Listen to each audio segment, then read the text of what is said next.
We turn now to 19 states which require motorcyclists to wear helmets, but last year Michigan bowed to pressure and got rid of the law for adults. Now a study finds the average medical bill for a crash in that state is up more than 20%. Bill Whitaker shows us why a choice of style over safety can be deadly.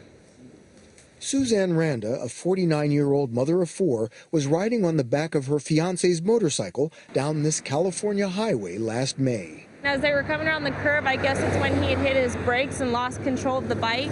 The bike hit the highway divider. Her fiancé survived, but Suzanne died instantly when her head slammed into the pavement and her helmet snapped off. Kelly Meador is Suzanne's daughter. There's a lot of things that she's not going to be here for now. While her fiancé was wearing a certified motorcycle helmet, this is what Suzanne was wearing. It's called a Novelty helmet. They look like regular motorcycle helmets, but they don't meet the federal DOT safety standard and are illegal to wear on motorcycles in some states where helmets are required by law. Sold mostly on the internet, they come in flashy colors and are cheaper than regular helmets, and sales of them are booming. The National Highway Traffic Safety Administration estimates more than 800,000 are sold annually across the country. David Tom is one of the nation's leading helmet experts. They're made for people who don't want to wear a helmet, and if they weren't in a helmet law state, they would be riding bareheaded. So they are made so people don't get tickets, basically. We ordered a Novelty helmet along with a certified helmet from one of the many websites that sell them.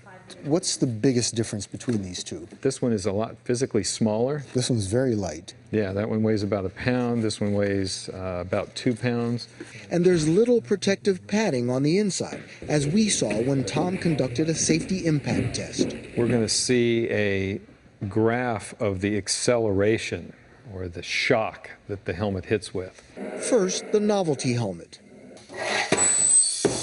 Wow, off the chart. You can see that the acceleration was way more than twice what's allowable under the federal standard.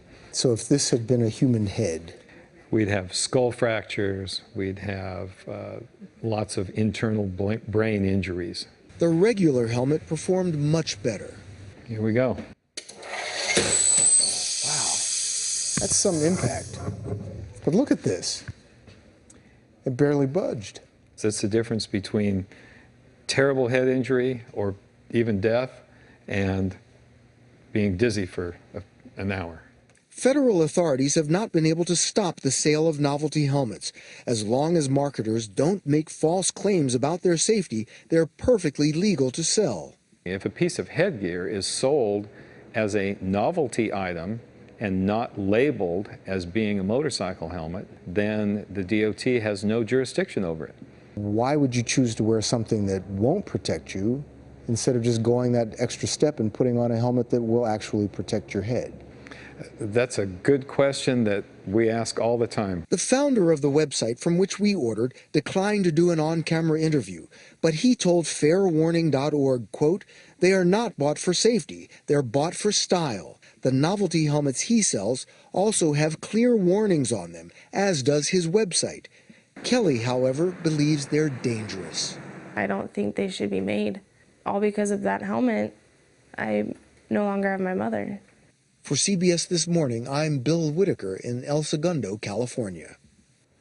Important story. Do you ride? I do ride, but I buy the most expensive and the safest helmet I can possibly find. And when I ride, I really focus. I mean, that and in being in treacherous surf that's treacherous with strong undertow is the time that I have the most concentration.